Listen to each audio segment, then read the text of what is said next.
Ms. Winfrey said Prince Harry volunteered to help her with the docu-series focused on mental health she was planning to create, which eventually became The Me You Can't See. In a recent interview with her friend and broadcaster Gayle King, Ms. Winfrey revealed the Duke of Sussex appeared to be passionate from the start about this project. She told CBS This Morning, "From the first moment I had a conversation with Prince Harry about what were his two most important issues facing the world, and he said, climate change and mental health. And I started to tell him about this series one was doing with Apple TV+.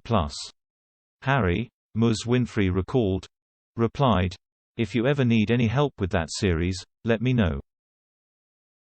Ms. Winfrey, speaking about her surprise and incredulity, continued, "What did I think when he volunteered?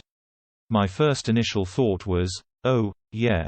This is like, let's have lunch sometime." But Prince Harry's interest in the project was genuine and resulted in the pair teaming up and co-producing the TV series, released on Apple TV+ on Friday. The Duke first announced he and Ms. Winfrey were working on this project in April 2019. The docu-series was to debut in April 2020, but the coronavirus pandemic greatly contributed to the delay of the series release. Prince Harry's commitment to this series is in line with his longtime efforts to change the conversation surrounding mental health and erase the stigma people struggling with their well-being still experience. As a working royal, he promoted several projects with this goal, including Heads Together, in collaboration with Kate and Prince William. In 2019, he and Meghan joined forces with the Cambridges to launch Shout, a text messaging platform providing 24/7 support to people experiencing a mental health crisis.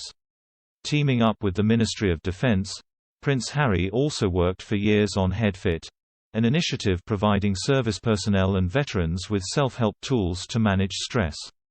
The Duke of Sussex has signalled he will continue to focus his attention on mental health even as a non-working royal. In March, it was announced his appointment as Chief Impact Officer at mental health firm and coaching Better Up.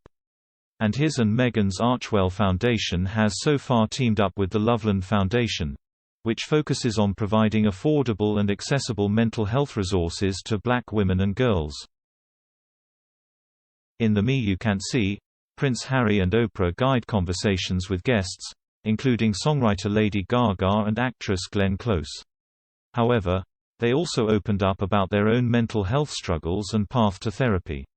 The Duke of Sussex bared his soul during the docu-series, showing himself during a session of therapy and speaking about his grief and family. Among his biggest revelations, Harry said he was willing to take drugs and drink alcohol to mask his emotions when he was suffering from severe anxiety and panic attacks between the age of 28 and 32. He also said the royal family simply told him to hold his chin up while he was struggling. He said, "Towards my late 20s I was starting to ask questions of, should I really be here? And that was when I suddenly started going, you can't keep hiding from this." Family members have said, "Just play the game and your life will be easier. But I've got a hell of a lot of my mum in me. I feel as though I'm outside of the system, but I'm still stuck there. The only way to free yourself and break out is to tell the truth." Moreover, he said it was a fight with Meghan in the early days of their relationship that pushed him to seek the help of a professional. He said, "I saw GPs. I saw doctors. I saw therapists. I saw alternative therapists. I saw all sorts of people, but it was meeting and being with Meghan. I knew that if I didn't do the therapy and fix myself that I was going to lose this woman who I could see spending the rest of my life with. When she said, 'I think you need to see someone,' it was in reaction to an argument that we had. And in that argument, not knowing about it, I reverted back to 12-year-old Harry."